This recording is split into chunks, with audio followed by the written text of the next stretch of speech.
Now we can see the next class called Deuteromycetes. So this is the next class which comes under the kingdom fungi.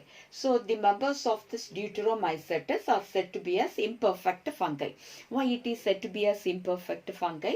Because here only asexual or vegetative phase of reproduction is known. Okay, in this fungi only which phase is known? The asexual or the vegetative phase of reproduction is known.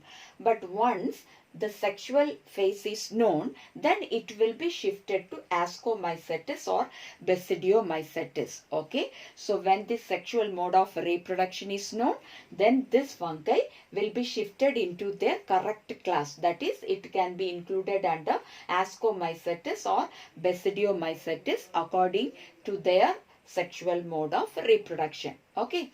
Now, asexually they reproduce by producing conidia. Already we have seen the Ascomycetes will be reproducing by producing conidia, isn't it? So here also Deuteromycetes also asexually they reproduce by producing the spores called conidia. Okay. Now when we see about the mycelium, the mycelium is septate and branched. Okay, it is septate and branched. Septate means, septa is cross wall. So they are having cross wall in their hyphae and it is branched. Okay, that's why I told you when the sexual mode of reproduction is known, it will be shifted to Ascomycetes or Basidiomycetes. It is not shifted to Phycomycetes. Why it is not shifted to Phycomycetes? Because Phycomycetes we have seen that their mycelium is aseptate and cenocytic, isn't it?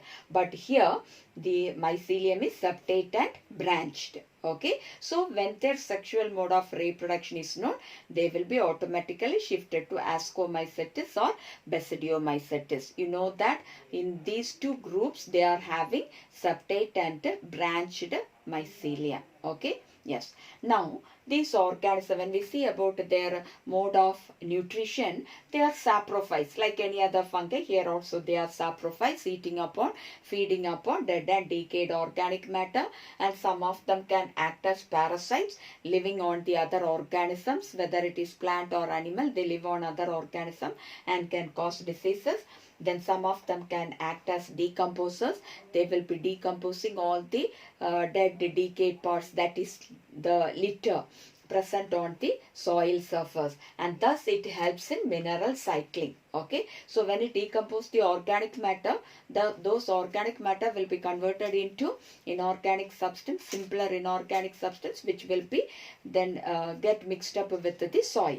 Thus it can help in mineral cycling. Okay, now some of the examples of this Deuteromycetes are Alternaria, Colitotrichum, Trichoderma. Actually this Trichoderma genus is also responsible for causing skin disease in human beings. Okay, so this is about Deuteromycetes. I hope you might have understood. When the sexual mode of reproduction is known, it will be shifted to Ascomycetes or Basidiomycetes. Till that it will be kept under the class called Deuteromycetes. Even if you are discovering a new fungi also, suppose if you are not able to find out their sexual mode of reproduction, it can be kept under the class called Deuteromycetes. Okay, so this is about Deuteromycetes. Next is the kingdom Plantae. Kingdom Plantae, all photosynthetic eukaryotic organisms are there. That means all chlorophyll bearing organisms with cell wall, and they are eukaryotic. Such organisms are included under the kingdom Plantae, and they can synthesize their own food material. But there are some exceptions also. Some are parasites which will be depending upon other plants for their food. Some insectivorous plants are there which can trap insects for getting additional nutrients. Okay, actually they are autotrophs. They can prepare their own food, but for getting more nitrogen they depend upon the insects. So they catch the insect. They are the insectivorous plants. For example, the bladderwort or the Venus flytrap, etc. Okay, then we can say they are having their cell surrounded by cell wall, which is formed of cellulose, and most of these plants are follow two phases, that is a diploid sporophytic phase will alternate with the haploid gametophytic phase, which we say it as alternation of generation. So that we will be studying in detail in the next chapter. Okay, and you all know plants are divided into algae, bryophytes, pteridophytes, gymnosperms and angiosperms. Now when we see about the kingdom Animalia, all the animals are included under the kingdom Animalia. Here they are heterotrophic eukaryotic organism. Plants are autotrophs. Here they are heterotrophic eukaryotic organisms, and they are multicellular, but they do not have any cell wall. They are surrounded, the cells are surrounded by cell membrane. Okay, they depend on plant directly or indirectly for their food. Okay, then we can say they are having a definite growth pattern, and when they become adult, they will be reproducing by sexual mode of reproduction.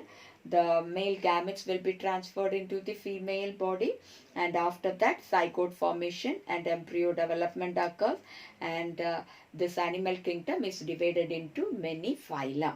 That also we will be studying in detail under animal kingdom. Okay, I hope you might have understood this.